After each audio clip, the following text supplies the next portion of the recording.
এবছর হজের চলাকালীন আমরা দেখতে পাচ্ছিলাম যে লাইভের মাধ্যমে একজন এসে বাঙালি একজন হজ করতে গিয়ে লাইভ দিতে বলছে, লাইভে দিয়ে বলছে যে খাওয়ার অসুবিধা হচ্ছে। তো আপনিও তো হজে ছিলেন, কি পরিস্থিতি ছিল বাঙালিদের? দেখুন, বাঙালি বিহারির প্রশ্ন নয়।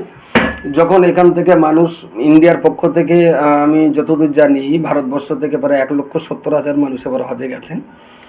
তো ইন্ডিয়ান হজ মিশন বা অন্যান্য যারা ম্যানেজমেন্টের দায়িত্বে ছিলেন বা সৌদি হজ মন্ত্রণালয়ের মানুষজন যারা ছিলেন, তাদের কর্মকাণ্ডের আমি কিছু জায়গায় সমালোচনা করতে পারি, কিন্তু একটা জিনিস বারবার মাথায় রাখতে হবে, একসঙ্গে 20 লক্ষ মানুষ এই হজ কার্য সুসম্পন্ন করবেন। খাওয়া দাওয়ার যেটা সমস্যা বলছেন, এই খাওয়া দাওয়ার দায়িত্ব কাদের ছিল প্রথম ভাবতে হবে, ইন্ডিকেট করে বলতে হবে যে খাবার দেওয়ার দায়িত্বটা কাদের। যিনি যেটা বলেছেন আমি ঠিক জানি না, তবে আপনি যেভাবে জিজ্ঞেস করলেন তাতে আমার মনে হয়েছে যে মিনার ভিতরে এই ঘটনাটা ঘটতে পারে, কারণ খাবার দেওয়ার দায়িত্ব রাজ্য হজ কমিটির নয়, সেন্ট্রাল হজ কমিটির নয়। হাজিরা নিজেরা খাওয়া দাওয়াই করেন, বা কোনো একজনকে দায়িত্ব দেন, তিনি রান্না বান্না করে ভাত পৌঁছে দেন, বা কেউ কেউ সেখানে হোটেলে যেয়ে বুফে সিস্টেমে খাওয়া দাওয়া করেন। সম্ভবত এটা মিনার তাঁবুর ক্ষেত্রে হতে পারে। মিনার তাঁবুতে মোয়াল্লেমের পক্ষ থেকে, মোয়াল্লেম বলতে সৌদি আরবে এক একজন দায়িত্বশীল ব্যক্তি থাকেন, যাদেরকে এখন অফিস বলা হয়, মক্তব, বা আমরা প্রচলিত ভাষায় মোয়াল্লেম বলি। তো তার কারো দায়িত্ব হয়তো 5,000 হাজি আছে যারা মিনায় থাকবেন। ওই মিনায় 8ই জিলাস, 7ই 7, 8 জিলাস মিনায় থাকেন। তারপরে আবার কাঁকর মারার পরের দিন থেকে 11, 12, 13 মিনায় থাকেন। এই সময়টা মোয়াল্লেম হাজিদেরকে খাবার দেন। আমার চোখে দেখা মতো মোয়াল্লেমের পক্ষ থেকে হাজিদের পর্যাপ্ত পরিমাণ খাবার দেওয়া হয়েছে।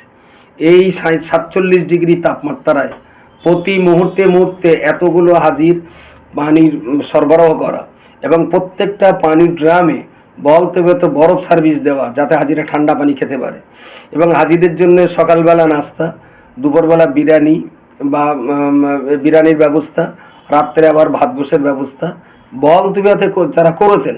কোথাও যদি খাবার ক্রাইসিস হয়ে থাকে, সম্ভবত সেখানে ম্যানেজমেন্ট করার পথেই তাদের আটকে দেওয়া হয়েছে। কারণ মোয়াল্লেমের লোকজন তারা হাতে হাতে করে হাজিদের, প্রত্যেক হাজি সাহেবের হাতে হাতে কাছে কাছে পৌঁছে দিচ্ছিলেন। মাঝখানে হয়তো ডিস্টার্ব হয়েছে, তাদের দেওয়া পছন্দ হয়নি, নিজেরা তুলে নিতে যেই হয়তো খাবারের সংকট হতে পারে, একটা জিনিস হতে পারে। আর একটা জিনিস হতে পারে, ঠিক যে সময় খাবার বন্টন হয়েছে ওই হাজি সাহেব হয়তো সেই সময় বাসায় ছিলেন না, হয়তো তিনি টয়লেটে ছিলেন, নয়তো তিনি বাইরে কোথাও তার কাজে গিয়েছিলেন, এসে দেখছেন আর খাবার নেই। তবে এই সমস্ত ক্ষেত্রে মোয়াল্লেমের অফিসে বললে নিশ্চয়ই তারা খাবার দিয়েছেন। আমার চোখের সামনে আমি একটাও বলতে পারবো না যে কোনো হাজি না খেয়ে কাটিয়েছেন, বরঞ্চ তারা যে পরিমাণ খাবার দিয়েছেন সেই খাবার খেয়ে তারা উঠতে পারেনি।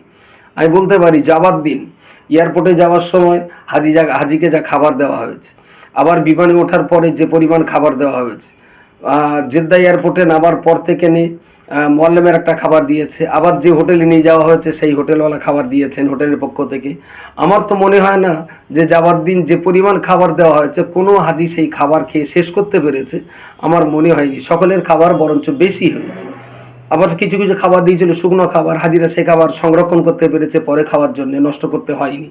তো মিনার মাঠে যদি কেউ বলে থাকেন ডিস্টার্ব দুটো একটা হতে পারে, তবে সেই ডিস্টার্বের জন্য আমি কাউকে দোষারোপ করতে পারবো না। সম্ভবত দোষটা আমাদেরই ছিল, আমরাই হয়তো কাড়াকাড়ি করতে যেয়ে সব জায়গায় পৌঁছাতে পারিনি। তা নইলে মোয়াল্লেমের লোকজন যথেষ্ট পরিমাণ তারা যত্ন ছিলেন। কেরালা কেএমসিসির স্বেচ্ছাসেবকরাও ছিল পথঘাটের ওপরে, এবং সৌদি ওজারাতুল হজ্জের পুলিশ প্রশাসন যেভাবে খেদমত করেছে তা ভাষায় বলা যাবে না। মোয়াল্লেমের লোকজন যেভাবে খেদমত করেছেন, আমি সামগ্রিকভাবে তাদের জন্য তাদের কাছে কৃতজ্ঞ। 20 লক্ষ হাজির তারা যে পরিষেবা দিয়েছেন তা দৃষ্টান্তবিহীন বলা যেতে পারে। কারো যদি ব্যক্তিগত একজন দুজনের খাবার কষ্ট হয়ে থাকে, আমি বললাম সেটা এই কারণে হতে পারে, হয়তো সেই সময় তিনি যখন ডিস্ট্রিবিউটর ছিল হয়তো বাইরে ছিলেন, নয়তোবা নিজেদের ভিতরে টানা হেঁচড়া করতে যেয়ে দুটো খাবার নষ্ট হয়েছে। এরপরেও বলছি যারা খাবার পায়নি মোয়াল্লামের অফিসে যে বললে তারা পর্যাপ্ত পরিমাণ আপেল, বেদানা, আঙুর এবং তৎসহ বিরিয়ানি, পরোটা বা রুটি যা দিয়েছেন। হতে পারে বাঙালি হিসাবে সব খাবারগুলো আমার গালে ভালো নাও লাগতে পারে, কিন্তু প্রত্যেকটা খাবার অত্যন্ত স্বাস্থ্যসম্মত খাবার। আমি ব্যক্তিগতভাবে খেয়েছি, আমার টিমে যারা ছিলেন সবাই আমরা খেয়েছি। দু একজন মানুষের ঠিক গালে পছন্দ হয়নি। আসলে ভারতবর্ষের এতগুলো রাজ্যের এক এক রাজ্যের এক এক রকমের খাওয়া দাওয়া, তো প্রত্যেক রাজ্য ওয়াইজ আলাদা আলাদা করে খাওয়া দাওয়া তো সম্ভবপর নয়। সাউথ ইন্ডিয়ান মানুষ যে খাবার খেতে পছন্দ করেন আমরা বাঙালি আবার সেই খাবার আমাদের পছন্দ না। আবার আমাদের যেটা পছন্দ হয় সেটা আবার কর্ণাটক, তামিলনাড়ু, কেরালার মানুষদের পছন্দ নয়। তো এটা এটা সামান্য কিছু হতে পারে, এটা আমি অস্বীকার করব না, কিন্তু ক্ষুধা নিবারণের মতন খাবার কেউ খেতে পারিনি। আমার কাছে এরকম কোনো অভিযোগ নেই। কেউ যদি অভিযোগ করে থাকে, সম্ভবত তার অভিযোগের ভিতরে দ্বিতীয় কোনো অন্য কোনো উদ্দেশ্য, অসৎ উদ্দেশ্য থাকতে পারে বা অন্য কোনো কারণ থাকতে পারে। তো যারা হজ করতে ইচ্ছুক কিন্তু কিভাবে যোগাযোগ করবে, মানে এখানে হজ করতে যাবে, ফর্ম ফিল আপ কিভাবে করবে বা তাদেরকে অফিসে আসতে হবে কিনা সেটা সে বিষয়ে যদি কিছু বেশ বলতেন। সুন্দর কথা। যারা হজ এবছর করার ইচ্ছা করছেন, সেন্ট্রাল হজ কমিটি হজের ফর্ম ফিল আপের ডেট দিয়েছে 7ই জুলাই থেকে 31শে জুলাই পর্যন্ত এখন ফর্ম ফিল আপ চলছে। যাদের পাসপোর্ট আছে তারা সরাসরি নিজে এলাকা থেকে কম্পিউটারে ফর্ম ফিল আপ করে দিতে পারেন।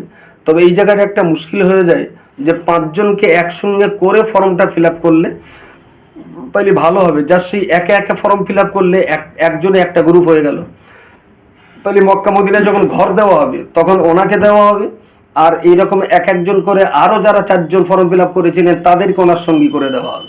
তো একই সঙ্গে যদি এক ঘরে আমার থাকতে হয়, সেখানে যদি আমার পরিচিত, আমার প্রিয়জন, কাছের লোক থাকে, হয়তো দেখা যাচ্ছে আমি এখানে গেলাম, আমি একা একা ফর্ম ফিল আপ করলাম, আমার ঘরে আর 4 জনকে দেওয়া হলো, তাদের সঙ্গে আমার ভাষার ঘর মিল হচ্ছে। তো সেই জন্যে ফর্ম ফিল আপ করার আগে 5 জনের গ্রুপিং করে নেওয়াটা খুবই গুরুত্বপূর্ণ। এবং এটা যদি তিনি করতে না পারেন, তাহলে সরাসরি রাজ্য হজ কমিটিতে যে বলা, তাহলে সেই এলাকার আরো যারা একজন একজন করবেন তারা একটু কোঅপারেট করে দেবেন।